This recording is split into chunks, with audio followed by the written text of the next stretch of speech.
Hello everyone from Taal, Batangas. As the sun rises over these peaceful waters, it marks the beginning of an exciting journey through one of the Philippines' most historic and vibrant towns. Welcome to my vlog where we explore the heritage, culture, and beauty of Taal. Nestled in the heart of Batangas province lies a town frozen in time.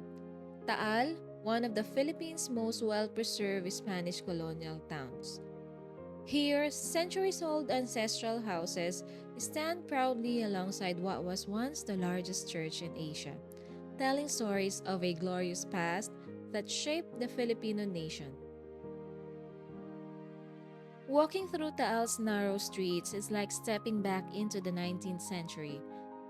These ancestral houses, with their distinctive architecture, blending Filipino, Spanish, and Chinese influences, have witnessed generations of history unfold beneath their elegant wooden eaves. Each house tells its own story through its architecture.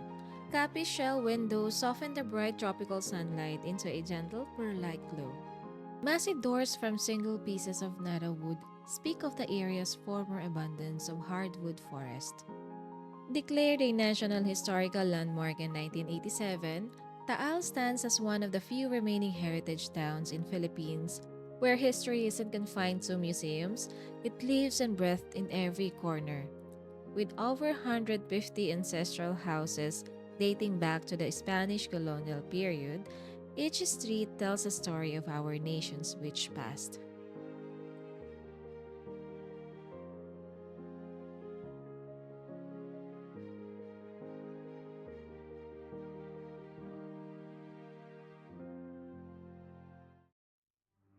The crown jewel of Taal, the Basilica de San Martin de Tours, stands as a testament to Filipino craftsmanship.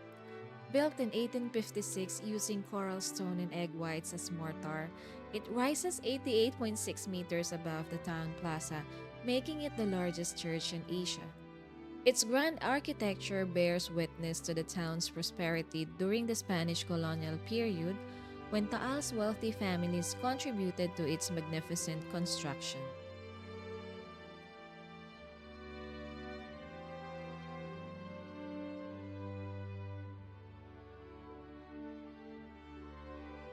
The basilica stands not only as an architectural marvel but also as a sanctuary of reported divine interventions and miraculous events that have strengthened the faith of countless devotees over centuries.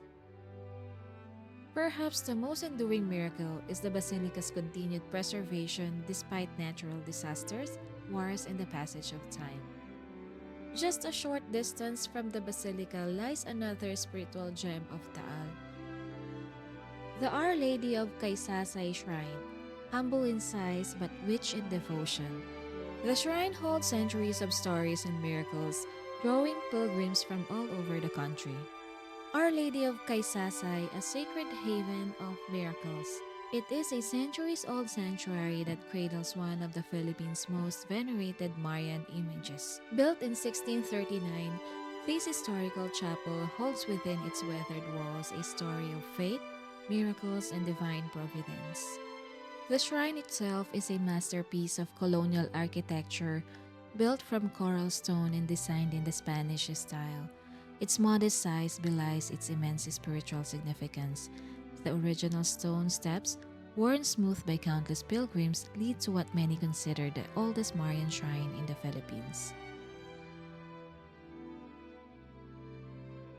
As the colonial streets wend their way through history, this leads us to another testament of Taal's rich heritage. This house preserves its own sacred treasure, the story of how faith in nation found expression through a woman's skilled hand and patriotic heart. This grand bahay na bato holds within its walls the story of an extraordinary woman who helped weave the very fabric of Philippine independence, Doña Marcela Mariño Agoncillo, the mother of the Philippine flag. Born on June 24, 1859, into the wealthy Mariño family, Marcela grew up in this two-story ancestral house built in the 1780s by her grandfather, Andres Mariño. The house, with its imposing hardwood posts and intricate ventanillas, reflects the affluence and refined taste of Taal's Ilustrado class, during the Spanish colonial period.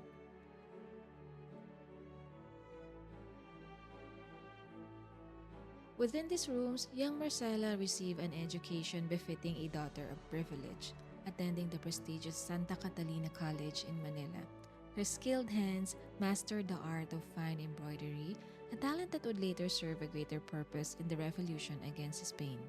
In 1889, she married Felipe Agoncillo, a prominent Filipino lawyer and diplomat.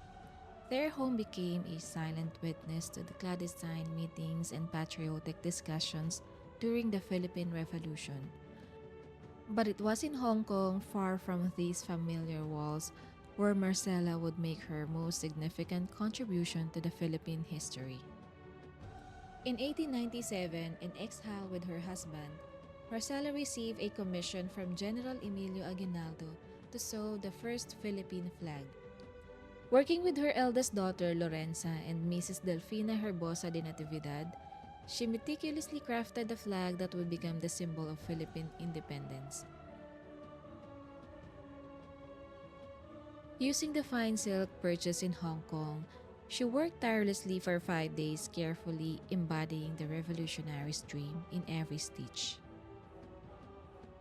Today, the Agoncillo Ancestral House stands as a museum, declared an important cultural property by the National Museum of the Philippines. Its rooms preserve not only period furniture and family memorabilia, but also tell the story of a woman whose needle and thread helped stitch together the fabric of a nation. Marcela Marino Agoncillo passed away on May 30, 1946, but her legacy lives on this historic home and in every Philippine flag that flies today. Her house stands not just a monument to her memory, but as a testament to the role of the Filipino women in the struggle for independence. From the towering presence of Basilica de San Martin de Tours to the sacred serenity of the Casasay Shrine, from the ancestral home of Marcela Agoncillo to the workshops where traditional crafts still flourish, Taal stands as more than just a heritage town. It is a living, breathing testament to the Filipino spirit. Every corner of Taal tells a story of faith that moved mountains, of patriotism that birthed a nation, of artistry that refuses to fade, and of a community that understands that preserving the past means keeping it alive in the present. As we leave this remarkable town, we carry with us not just memories of ancient stones and historic tales, but a deeper understanding of why places like Taal matter. In a world racing toward tomorrow, Taal reminds us that our future is richer when we honor our past. This is Taal, where every street is a story, every house a history book, and every person a keeper of heritage. May it continue to stand as a beacon of Philippine culture, inviting future generations to walk its historic streets and discover the timeless soul of our nation.